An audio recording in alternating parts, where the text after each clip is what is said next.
यूं ही नहीं ताज ताज बन जाता है। शिल्पकारों का हुनर और चुनिंदा संगमरमर ताज को नायाब बनाते हैं। कुछ ऐसे ही चुनिंदा जगहों से बस खास ही चुनकर लाता हूँ। कतरे कतरे को मैं हीरे सा परखता हूँ। यूं ही नहीं मैं रजनीगंधा बन जाता हूँ।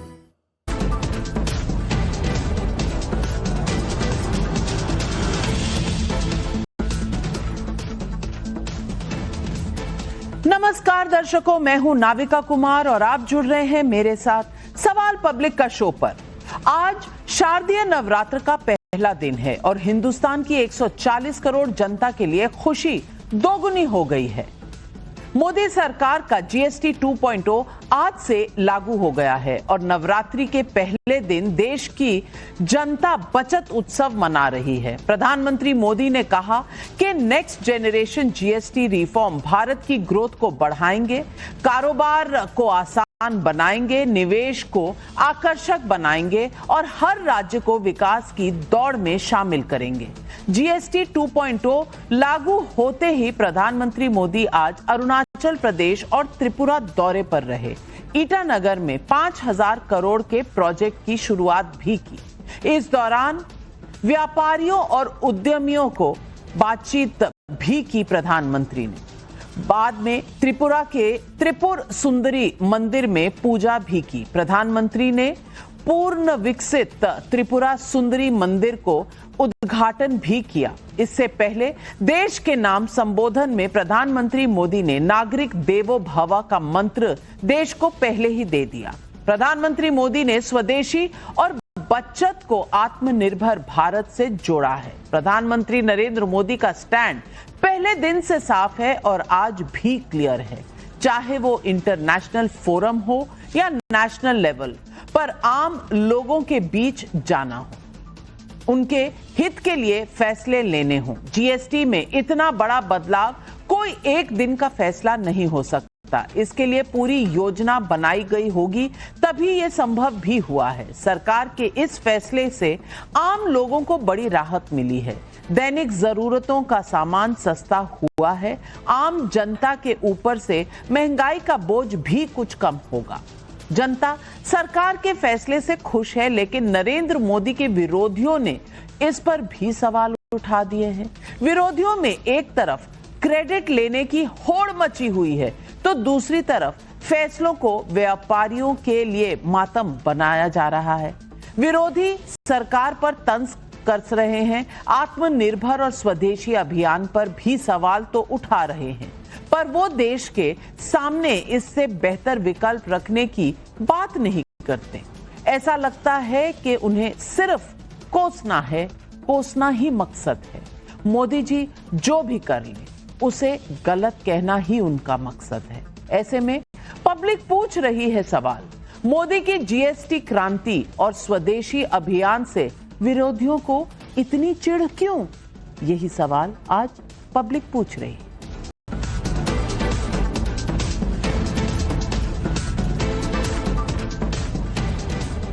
आज से जीएसटी के 2 स्लैब सिस्टम लागू हो गए। पहला स्लैब 5%, दूसरा 18%। सरकार का दावा है कि 90% से ज्यादा सामान सस्ता हो गया है। रसोई से लेकर दवाइयां, गाड़ियां, कपड़े, मकान, एसी, टीवी जैसी कई चीजें सस्ती हो गई हैं। प्रधानमंत्री मोदी ने कहा, जीएसटी की नई दरों का मतलब है हर घर के लिए ज्यादा से ज्यादा बचत, साथ ही व्यापार और कारोबार के लिए बड़ी राहत। प्रधानमंत्री मोदी ने इसे डबल बोनांजा बताया और स्वदेशी अपनाने की अपील भी की। इस दौरान उन्होंने कांग्रेस पर निशाना भी साधा। आप खुद सुनिए। आज समय की मांग है, देश की मांग है कि हम स्वदेशी अपनाएं, गर्व से कहें ये स्वदेशी है। नेक्स्ट जनरेशन जीएसटी रिफॉर्म्स लागू हुए हैं। त्योहारों के इस मौसम में जनता जनार्दन को ये डबल बोनांजा मिला है। आप साल 2014 के पहले के दिन याद करिए। महंगाई आसमान छू रही थी, चारों तरफ महा घोटाले हो रहे थे और तब की कांग्रेस सरकार जनता पर टैक्स का बोझ बढ़ाती ही जा रही थी। बच्चों की टॉफी पर भी इतना टैक्स लगाया जाता था। साथियों, तब मैंने कहा था मैं आपकी कमाई और आपकी बचत दोनों को बढ़ाने का काम करूंगा। नरेंद्र मोदी की राजनीति को समझने वाले कहते हैं कि कई बार मोदी विरोधियों के सामने से मुद्दा ही खत्म कर देते हैं। महंगाई और ट्रंप टैरिफ के मुद्दे को जीएसटी रिफॉर्म से काउंटर करने से इसी रणनीति से जोड़कर देखा जा रहा है। लेकिन मोदी विरोधी इससे बहुत दुखी हैं। उनकी नींद गायब है। बीजेपी कह रही है कि वो फ्रस्ट्रेशन में है। अब देश के स्वदेशी अभियान और जीएसटी रिफॉर्म को फ्लॉप बताने की उन्होंने कवायद भी शुरू कर दी है और कुछ ही देर में खुद क्रेडिट लेने भी जुट जाते हैं। अब सवाल यह है कि ये नीति या तो फ्लॉप है या फिर इतनी हिट है कि क्रेडिट लेने की होड़ मची हुई है। कांग्रेस सांसद इमरान मसूद और दूसरे नेताओं को सुनिए क्या कह रहे हैं। ये बर्बाद कर देगा व्यापारी को। ये उत्सव है या मातम है? ये मातम है। ये व्यापारियों की बर्बादी का मातम है। अब प्रधानमंत्री जी को 8 साल के बाद नींद से जागकर यह बताना पड़ रहा है कि नहीं, अब हम फिर एक क्रांतिकारी परिवर्तन लेके आए हैं। देखिए, हमने जीएसटी कम कर दिया। प्रधानमंत्री जी, जो लाखों करोड़ रुपए इस देश की जनता के जेब से टैक्स के नाम पे लूटा गया है, वो पैसा उनके खातों में वापस कीजिए। विदेशी हेलीकॉप्टर आपके साथ, इटली का चश्मा आप पहनेंगे, स्विट्जरलैंड की घड़ी आप लगाएंगे और ज्ञान देंगे देश के लोगों को। देश के लोगों, स्वदेशी अपनाना है। शुरुआत अपने से कीजिए। ये पूरा जीएसटी सुधार नहीं है, ये दूसरा अवतार नहीं है, ये 1.5वां अवतार है। हालांकि पहला अवतार बड़ा खतरनाक था, ये भस्मासुर के माफिक था। সেন্ট্রাল গভর্নমেন্টের কোনো ক্রেডিট নেই। আমি এটা প্রথম দাবি করেছিলাম চিঠি লিখে যে ইন্স্যুরেন্স থেকে জিএসটি তুলে নেওয়া উচিত। ক্রেডিট নিচ্ছে একজন আর আত্মনির্ভরতার কথা বলছেন, টাকাটা দেবেন তো? क्या विरोध करने के नाम पर सरकार के अच्छे फैसले का भी विरोध करना जरूरी है? अगर फैसले देशहित में हैं तो क्या विपक्षी दलों को जनहित में एक साथ नहीं आ जाना चाहिए? कम से कम जनता की तो ये उम्मीद रहती है। फैसले मोदी ले रहे हैं तो विरोधियों की तरफ से जितने मुंह उतने विरोध वाले बयान आ रहे हैं। लेकिन जनता जनार्दन वो क्या कहती है, उसे क्या लगता है?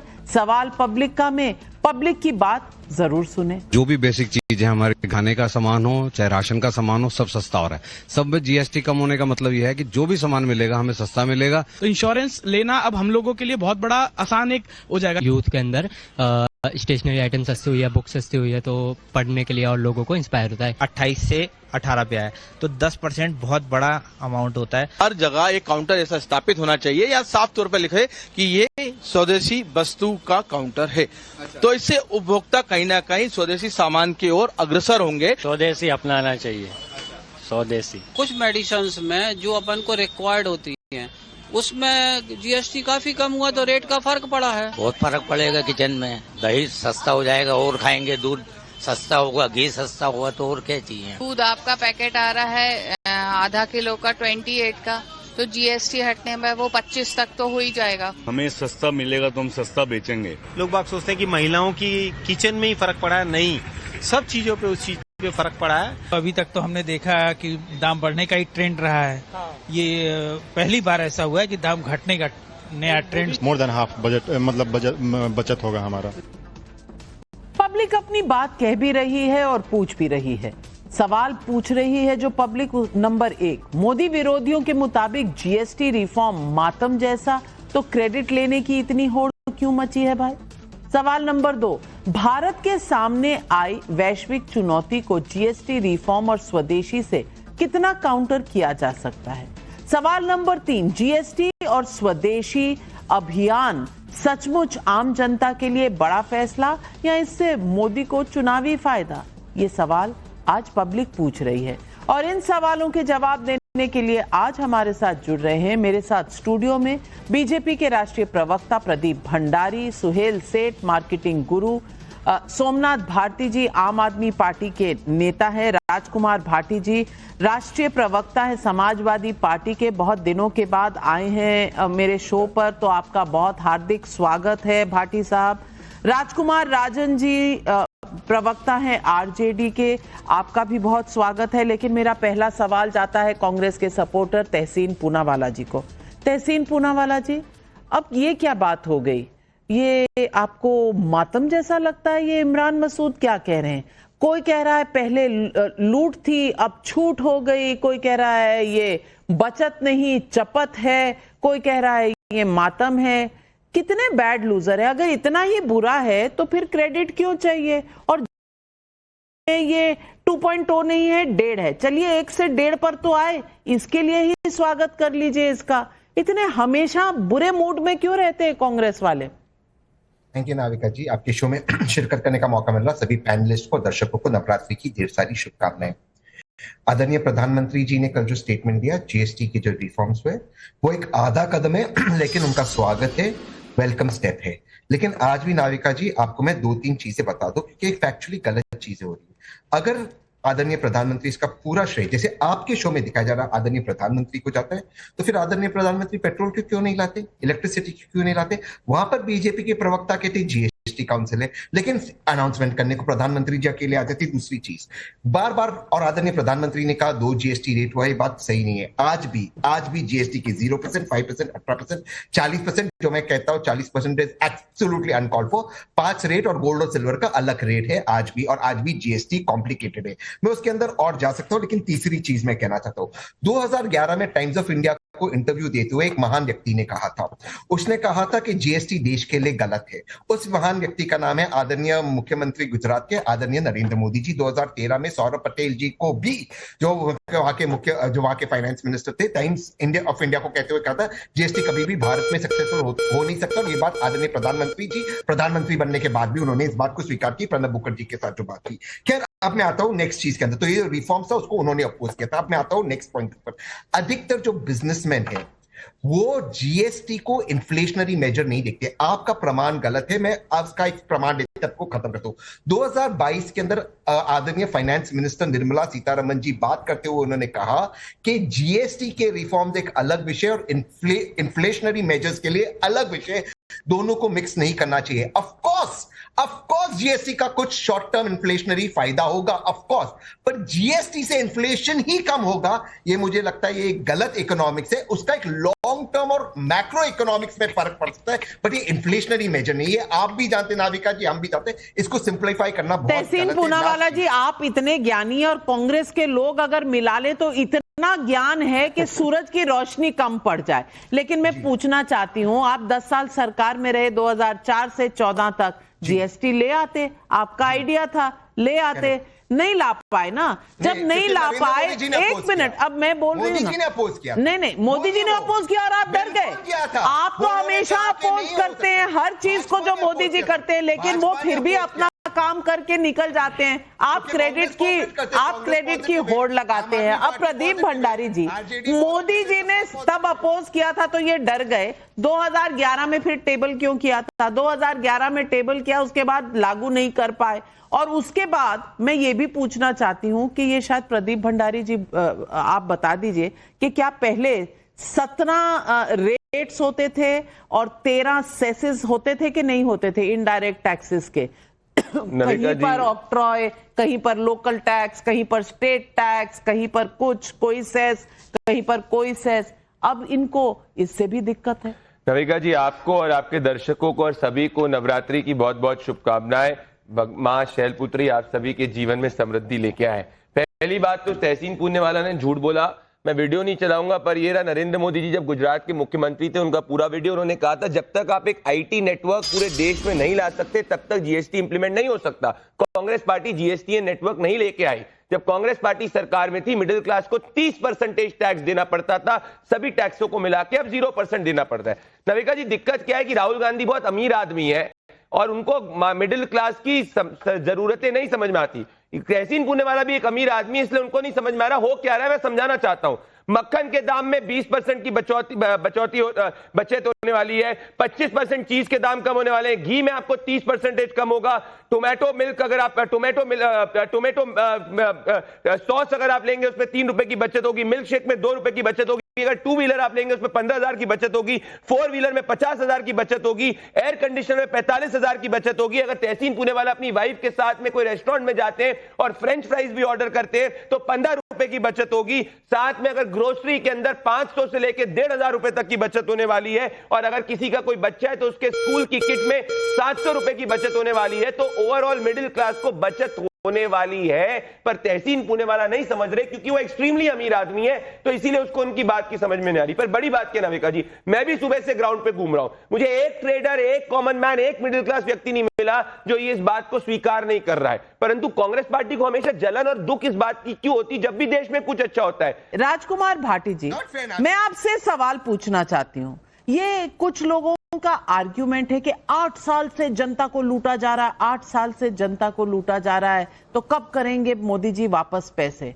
मैं पूछना चाहती हूँ, तो फिर इस हिसाब से तो टैक्स बहुत पहले से लग रहा था, इनडायरेक्ट टैक्स हो, डायरेक्ट टैक्स हो, तो बहुत पहले से लग रहा है। अपने समय के भी पीछे से करवा दीजिए ना, आम आदमी तो खुश ही हो जाएगा कि अभी के भी वापस हो जाए। पुराने यूपीए सरकार में जब आप कांग्रेस को सपोर्ट कर रहे थे तब के भी वापस करवा दीजिए। ये टैक्स आप खेलते हैं तो ठीक होता है, बीजेपी के समय में लगता है तो आपको बुरा लगने लगता है। ये कौन सी राजनीति है? नावका जी, जो सत्ता पक्ष की ओर से विपक्ष के प्रति प्रसन्न होना चाहिए उसे आपने बहुत कायदे से, बहुत गंभीरता से और बहुत मजबूती के साथ तहसीन पूनावाला से पूछा। लेकिन जो विपक्ष की ओर से मुझे उम्मीद थी कि जो विपक्ष की ओर से सवाल है सरकार से, उन्हें भी प्रदीप भंडारी से पूछा जाएगा, लेकिन वो आपने छोड़ दिया। मैं प्रदीप भंडारी से पूछ लेता हूं, विपक्ष के भी कुछ सवाल हैं, उनके जवाब दिए जाने चाहिए। पहली बात तो मैं ये पूछना चाहता हूं कि जब मोदी जी कुछ भी करते हैं, शाह सफेद कुछ भी करते हैं, वो मास्टर स्ट्रोक होता है। जब मोदी जी 28% जीएसटी ले रहे थे तो मास्टर स्ट्रोक था, देश हित में था, उपभोक्ताओं के हित में था, व्यापारियों के हित में था। अब मोदी जी ने 28 से 18 कर दिया तो ये भी मास्टर स्ट्रोक है। मोदी जी किसान बिल लाते हैं तो वो भी मास्टर स्ट्रोक होता है, किसान बिल वापस लेते हैं तो वो भी मास्टर स्ट्रोक होता है। मोदी जी इलेक्ट्रल बॉन्ड लेके आते हैं तो वो मास्टर स्ट्रोक होता है, इलेक्ट्रल बॉन्ड वापस लिए जाते हैं तो भी मास्टर स्ट्रोक होता है। भैया कोई जब अपनी गलती सुधार रहे हैं मोदी जी, तो तब तो आपको ये स्वीकार करना पड़ेगा कि पहले मोदी जी ने गलती की थी। पहली बात तो ये। दूसरी बात, जिन वस्तुओं पर जीएसटी 28 से 18 किया गया है उनमें निश्चित तौर पर उपभोक्ताओं को राहत मिलेगी, वो चीजें निश्चित तौर पर थोड़ी सस्ती होंगी। लेकिन मैं कहना चाहता हूं, विपक्ष की आपत्ति है कि मोदी जी ने ठीक से गणना नहीं की है, ठीक से इसे नहीं समझा है, समय दिया नहीं है, विशेषज्ञों को बैठाया नहीं है। अभी इस जीएसटी में बहुत सारे कॉम्प्लिकेशंस हैं। जैसे उदाहरण के तौर पर मैं एक बात कहना चाहता हूं कि ये जीएसटी सिस्टम एमएसएमई को बर्बाद करने वाला होगा, ये लघु उद्योगों को बर्बाद, ये बड़े पूंजीपतियों को लाभ देगा, बड़े उद्योगपतियों को लाभ देगा और छोटे उद्योगपतियों को 4-5 साल में बर्बाद कर देगा। जबकि देश में, भारत में उद्योगों में जो रोजगार है वो सबसे ज्यादा रोजगार एमएसएमई देती हैं, लघु इकाइयां देती हैं। क्यों कह रहा हूं मैं ये बात? कच्चे माल पे तो जीएसटी है 18% और तैयार माल पे है 5%। जैसे कॉरुगेटेड बॉक्स बनाने वाली कंपनियां लंबे समय से आंदोलन कर रही हैं, वो अपना ज्ञापन दे रही हैं कि हमारे उद्योग बंद हो जाएंगे जब हम कच्चा माल 18% जीएसटी देकर खरीदेंगे और हम तैयार अपने डिब्बे 5% जीएसटी पे बेचेंगे। तो ये जो 13% जो है सरकार के पास जमा हो जाएगा और सरकार में जो लाल फीताशाही होती है वो लंबे समय तक उसे वापस नहीं करेगी, वो वापस करना उन्हें। और इससे इंस्पेक्टर राज की दोबारा इंस्पेक्टर राज पैदा हो जाएगा जो पहले चलता था। इसमें रिश्वत चलेगी, इसमें कमीशन चलेगा। जब उनके करोड़ों रुपए जमा हो जाएंगे उसे निकलवाने के लिए मजबूरी में वो पैसे देंगे। जवाब दीजिए। इनपुट क्रेडिट तो मिलेगा लेकिन सरकार के हाथ में गर्दन हो जाएगी एमएसएमई की। ये सवाल है, भाटी जी का जवाब दीजिए। भाटी जी मास्टर स्ट्रोक की बात कर रहे होते। भाटी जी अगर आपको समझ में आ जाता ना तो आप सत्ता में बैठे रहते, ना कि विपक्ष में। तो आप नहीं समझ पाओगे मास्टर स्ट्रोक को, तभी आप विपक्ष में बैठे हो। आ जाता हूं मैं बहुत बड़ा ज्ञान दिया आपने। अरे सुनो तो सही भाटी जी, मैंने अब आपको मेरे बीच में नहीं बोला, आपको क्यों मिर्ची लग गई? बड़ा ज्ञान दिया। नहीं, आप आपको क्यों मिर्ची लग गई? नहीं, मैं सच कह रहा हूं, अगर आपकी इकोनॉमी सच में आप समझ जाते इकोनॉमी तो आप सत्ता में बैठे रहते, नहीं बैठे। आपने बताया काहे इतनी मिर्ची लग गई? सबसे ज्यादा लंबे समय मिर्ची काहे लग गई? आप एमएसएमई पे बात करते हो, 63 मिलियन एमएसएमई यूनिट थे आपके समय में, वो बढ़ के 73.4 मिलियन एमएसएमई यूनिट हो चुके हैं। एमएसएमई आप जानते हैं जीडीपी में कितना कंट्रीब्यूट करता है? 30% हिंदुस्तान की जीडीपी में कंट्रीब्यूट करता है, 45% एक्सपोर्ट में कंट्रीब्यूट करता है। एमएसएमई डूब गए होते तो जीडीपी में 35% कैसे कंट्रीब्यूट करता है? $4 ट्रिलियन इकोनॉमी कैसे बनती? टूथपेस्ट क्या अमीर आदमी यूज करेगा कि गरीब आदमी यूज करेगा? क्या दूध गरीब आदमी नहीं पीता है? कैसी बातें कर रहे हैं आप? साबुन आप साबुन से नहीं नहाते क्या? हर आम आदमी से जुड़ी हुई वस्तु को कम हुआ है तो इनको दिक्कत है। दिक्कत क्या है? ये सब शीश महल में बैठने वाले लोग हैं, ये सब सिर्फ फॉरेन ब्रांड लेते हैं तो इनको नहीं पता। भाटी जी अपने शीश महल से बाहर निकलिए, जरा दुकानदार से बात करिए, वो आपको बताएगा कि कैसे एमएसएमई और दुकानदार को इसका फायदा होने वाला है। आप नहीं समझोगे। आपकी और कांग्रेस की चिंता सिर्फ 40% अमीरों की लग्जरी गुड्स पे। वो शीश महल दिल्ली के मुख्यमंत्री ने बोल दिया तो आपको यही रट गया बस। अरे मैं कह रहा हूं नहीं, दिल्ली के मुख्यमंत्री ने बोल दिया था। सोमनाथ भारती जी आपका नाता क्या टूटा इंडिया अलायंस से? अब आपके बारे में क्या क्या कह रहे हैं ये लोग। लेकिन सवाल मैं आपसे पूछना चाहती हूँ, जीएसटी जो कम हुई है दरें, ये आम आदमी के लिए अच्छा है या बुरा? क्योंकि अगर विपक्ष के बयान सुने तो ऐसा लग रहा है जैसे बहुत ही कुछ खराब हो गया है और इससे तो देश का नुकसान ही होगा। कोई इसे मातम कह रहा है, कोई कुछ कह रहा है। आपको क्या लगता है, वेलकम स्टेप है या फिर अवॉइडेबल? माननीय नाविका जी, बहुत बहुत धन्यवाद आपका। देखिए, ये पहली सरकार है जो दुख देते वक्त भी उसे क्रेडिट लेती है और खुद ही दिया हुआ दुख को दूर करने में भी कहते हैं हमने मास्टर स्ट्रोक कर दिया। जो 8 साल से जो चला आ रहा था, जब माननीय केजरीवाल साहब ने हिंदुस्तान के सरकारों को कहा था कि lowest tax rates and lowest confusion, lowest complexity रहे तो हायर रेवेन्यू जनरेट करती है सरकार, उसका मैक्सिमम कंप्लायंस होता है। इस बात को हम पिछले कई सालों से कह रहे हैं और आज मुझे खुशी है इस बात की कि जो अरविंद केजरीवाल जी कह रहे थे, आखिरकार मोदी सरकार को इसको मानना पड़ा, क्योंकि उनको मालूम था कि जो बातें चल रही बिहार के अंदर किस प्रकार चुनाव हारेगी भाजपा, उसको ये थोड़ा सा जीतने का प्रयत्न कर रहे हैं, लेकिन जीतेंगे नहीं। मैं देख के हैरान हूं कि देखिए 2 लाख करोड़, करीब 2 से 2.5 लाख करोड़ का इस जो 8 साल से चल रहा था जीएसटी के रेट्स, उसके कारण आम आदमी को नुकसान हुआ। तो 2 लाख करोड़ ले लीजिए, गुने 8 कर लीजिए, 16 लाख करोड़ रुपया आम आदमी का सरकार खा गई। जवाब देता हूं। और उस 16 लाख करोड़ खा करके 14 लाख करोड़ इन्होंने अपने धनी दोस्तों को दे दिया। और ज्ञान की तो सीमा नहीं है। स्वदेशी का ज्ञान दे रहे हैं कि जी स्वदेशी करो, स्वदेशी करो, स्वदेशी करो, भारतवासी करें स्वदेशी। लेकिन माननीय प्रधानमंत्री जी, उनका जूते से लेकर चश्मा तक, 400 करोड़ के लग्जरी प्लेन में घूमने वाले आम आदमी, शीश महल में रहने वाले आम आदमी, पंजाब का बेड़ा गर्क कर दिया। डेट का सबसे ज्यादा पंजाब डेट में नंबर 2 पे आ गया। बड़ी केजरीवाल की इकोनॉमी चल रही होती तो पंजाब में रेवेन्यू काहे नहीं जनरेट करे? केजरीवाल जी, आपको एक बात आती है, भ्रष्टाचार कैसे करो, तरीके से भ्रष्टाचार करो, तरीके से लिया करो प्रदीप भाई। नहीं, सुनो आप मेरी बात। 4 करोड़ गरीबों के मकान बने उस पैसे से, 27 करोड़ गरीबी रेखा के बाहर आए उस पैसे से। गरीब के विरोध क्यों करते हो? 11 लाख करोड़ के पूरा रोडेज बना है, कैपिटल एक्सपेंडिचर बना है, आप नहीं समझोगे। आप और केजरीवाल जी शीश महल में जाओ, शीश महल से बाहर निकलो, में जाओ, गरीब से पढ़ने वाले बच्चों का आपने छीन लिया। अरे आप क्या गरीब की बात करोगे? आपके खुद के भगवंत मान जाके प्राइवेट अस्पताल के अंदर इलाज कराते हैं और जनता को मोहल्ला क्लिनिक का भ्रम देते थे। विरोध किस बात का कर रहे हो? मक्खन के प्राइस कम हो रहे हैं इसलिए आम आदमी 2 व्हीलर लेगा, 4 व्हीलर लेगा इसलिए। ड्रेस देखिए, चश्मा देखिए, सब। अरे हम नहीं पहनते आपके जैसे। आप सोनो बोलेंगे तो सुनेगा कौन मेरे भाई? कौन सुनेगा? सोमनाथ जी, प्रदीप भंडारी जी, काम डाउन।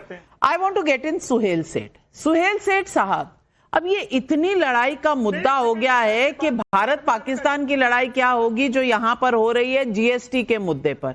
अब मुझे समझा दीजिए कि मोदी जी का ये मास्टर स्ट्रोक है या पहले का जो रेट था वो मास्टर स्ट्रोक था या फिर जो विपक्ष कर रहा है वो मास्टर स्ट्रोक है?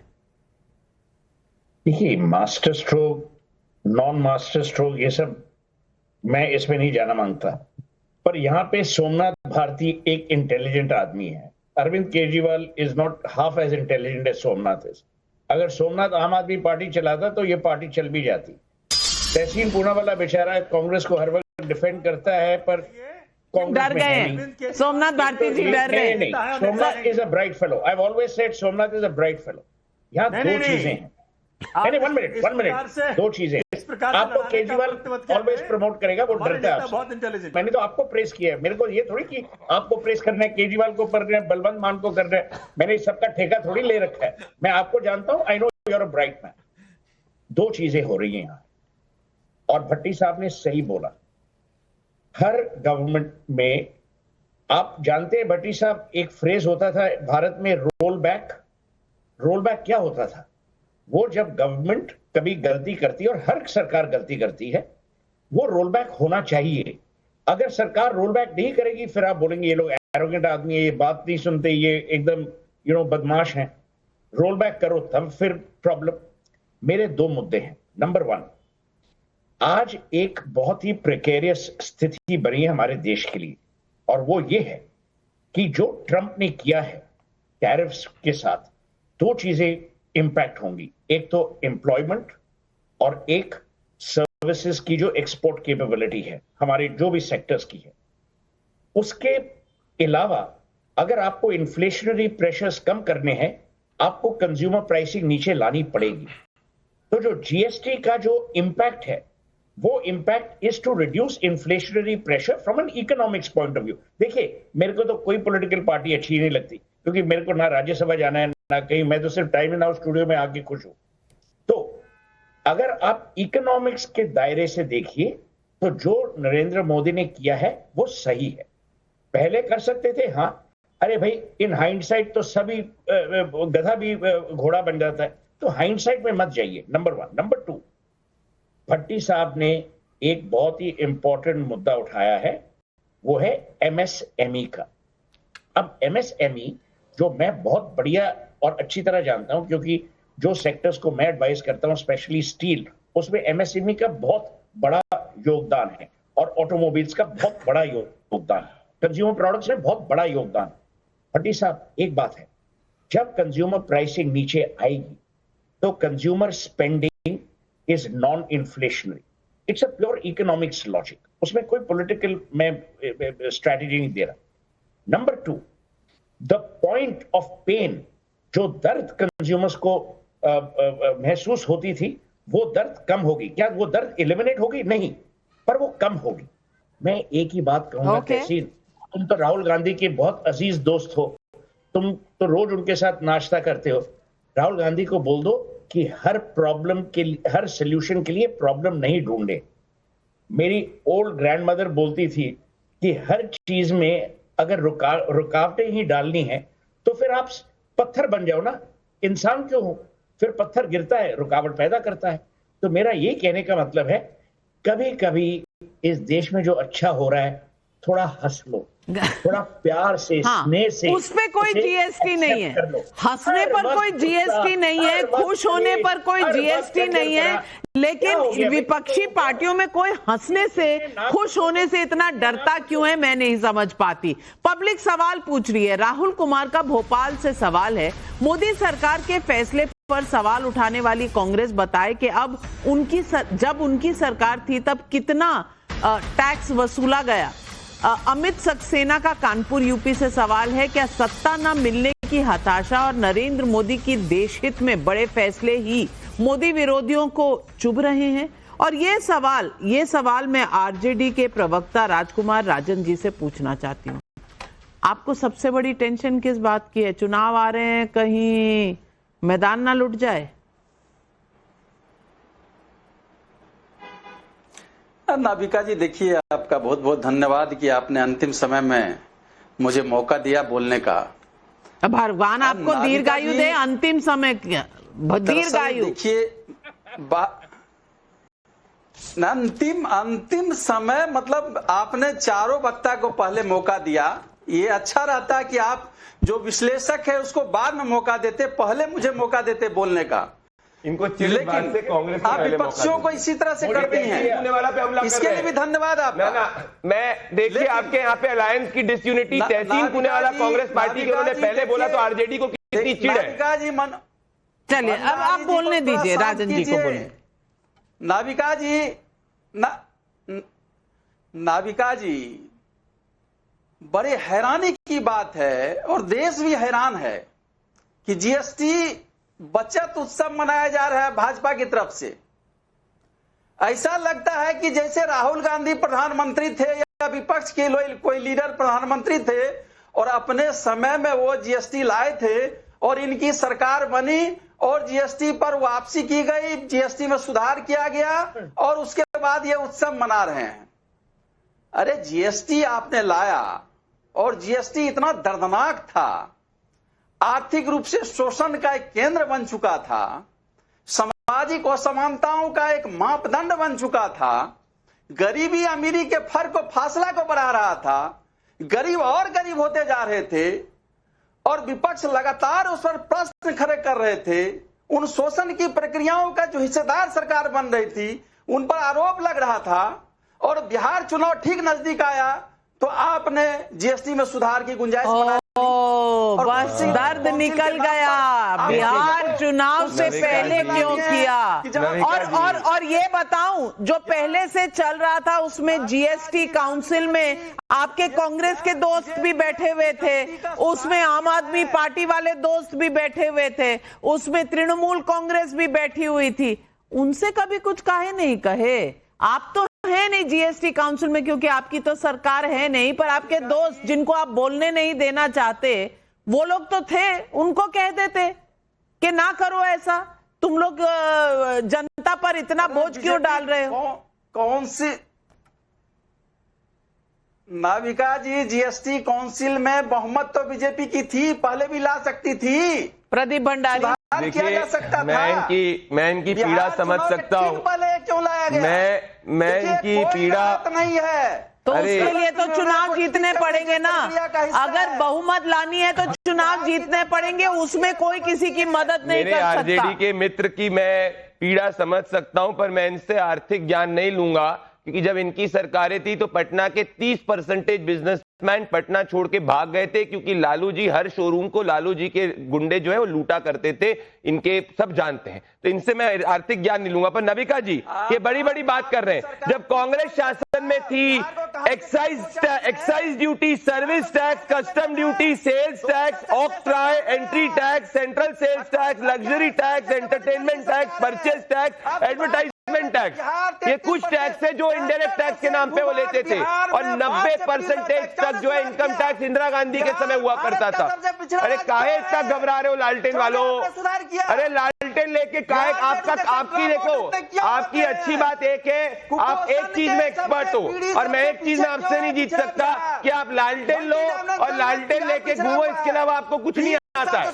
शुभांकर सिंह का पटना बिहार से सवाल है, क्या मोदी सरकार पेट्रोल डीजल को भी जीएसटी में लाएगी? सवाल कांग्रेस से भी है कि क्या कांग्रेस अपने शासित राज्यों में पेट्रोल डीजल के दाम कम करने की हिम्मत कर पाएगी? तहसीन भाई, इसका जवाब जरूर दीजिएगा। पेट्रोल पे स्टेट टैक्स ज्यादा मध्य प्रदेश में लगता है, अन्य कांग्रेस राज्यों से ज्यादा महाराष्ट्र के। आप जीरो कर दीजिए अपने राज्यों में।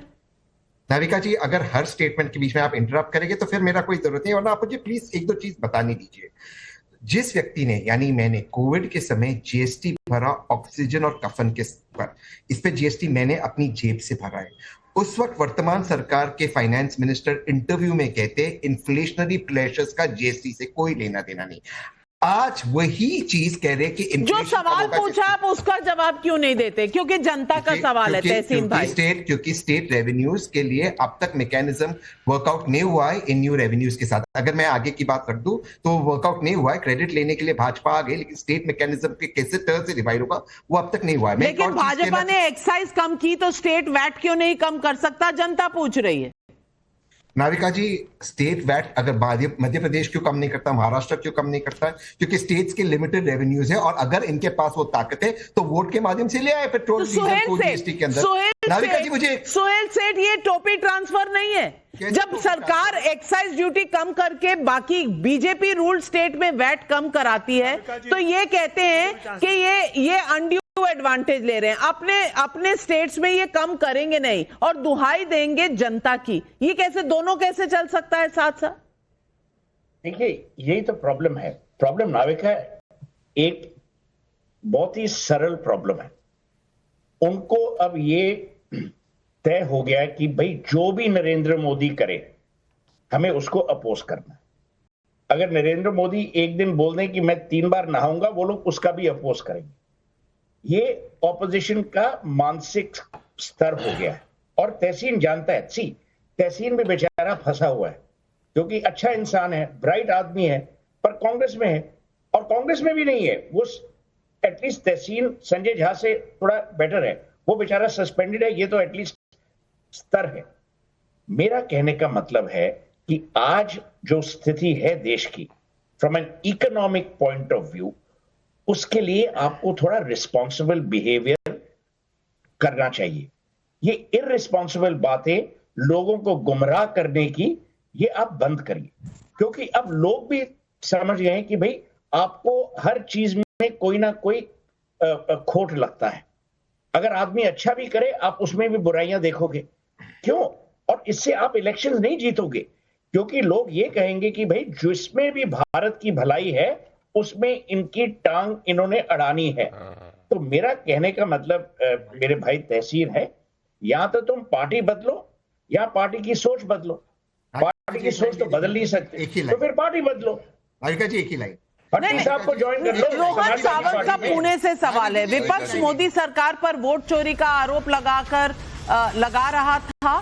क्या विपक्ष को ये समझ में नहीं आ रहा कि जीएसटी क्रांति के जरिए जनता को फायदा पहुंचाकर मोदी जी ने सच में अपने हित में वोटरों को एकजुट कर लिया है? सवाल नंबर एक और है जो मोहम्मद इरफान का मेरठ यूपी से है। नरेंद्र मोदी का जीएसटी रिफॉर्म और स्वदेशी अभियान क्या सचमुच वैश्विक चुनौती से पार पाने में सबका वोट खेलने के लिए ये कर रहे हैं या वैश्विक डिफिकल्टी है इसलिए?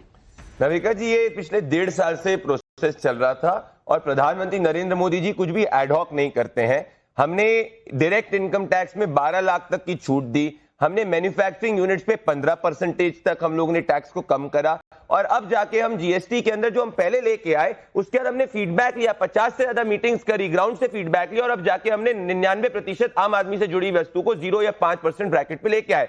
तहसीन बड़ी बड़ी बातें करना। नाविका जी, अभी मैंने पेट्रोल के रेट चेक किए, इनके शासित कर्नाटका में बैंगलोर में 102 रुपए है और अहमदाबाद में 94 रुपीज है। तो काहे नहीं है जाके कर्नाटक देख लीजिए, क्योंकि मध्य प्रदेश की बात कही उन्होंने। राजकुमार भाटी जी, अगर मोदी जी ने कहा है कि कुछ स्वदेशी करो, कुछ उत्सव है, जीएसटी कम हो रहा है, लोगों को तो राहत मिल रही है ना भाटी जी, इसमें दिक्कत क्या है मेरी समझ में नहीं आता। क्या दिक्कत यह है कि क्रेडिट विपक्षी पार्टियों के जो फाइनेंस मिनिस्टर थे उनको नहीं मिल रहा, या ये ले आए हम पहले लाना चाहते थे इन्होंने सब?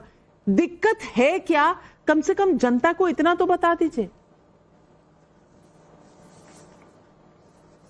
दिक्कत ये है कि माननीय मोदी जी की तमाम नीतियां, तमाम योजनाएं, तमाम फैसले, तमाम प्लानिंग बड़े बड़े पूंजीपतियों को फायदा देने के लिए होती है। मोदी जी ने, क्या मक्खन सिर्फ पूंजीपति खाते हैं, दूध सिर्फ पूंजीपति पीते हैं? मैं बताता हूं। मोदी जी के 11 साल के कार्यकाल में भारत देश में पूंजी का बहुत तेजी से विकेंद्रीकरण हुआ है। पूंजी चंद हाथों तक सिमट गई है, धन चंद हाथों तक सिमट गया है। सारी योजनाएं गरीबों की जेब खाली कर रही हैं, पूंजीपति। इसका जीएसटी से क्या लेना देना है ये तो समझा दीजिए। हमने सर्वे किया भाटी जी, मोदी की जीएसटी क्रांति और स्वदेशी अभियान विकसित भारत की दिशा में सबसे मजबूत कदम है क्या?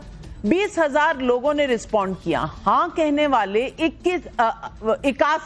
81% लोग, नहीं कहने वाले 16%, कह नहीं सकते 3%, यानी कि 81% लोग कह रहे हैं कि ये बहुत सही कदम है और अच्छी दिशा में जा रहा है। फिर भी विपक्षी दलों को इतनी दिक्कत क्यों है? क्या टाइमिंग है दिक्कत कि ये चुनाव से पहले हुआ और कहीं डर है कि पब्लिक को अच्छा लग गया तो मोदी जी को वोट ना पड़ जाए? क्या यही सबसे बड़ी दिक्कत है? यही है आज सवाल पब्लिक का। आज तमाम अपने पैनलिस्ट का धन्यवाद करती हूं और दर्शकों आपका भी लेती हूं इजाजत। नमस्कार। जाइएगा मत, पाठशाला खुलने वाली।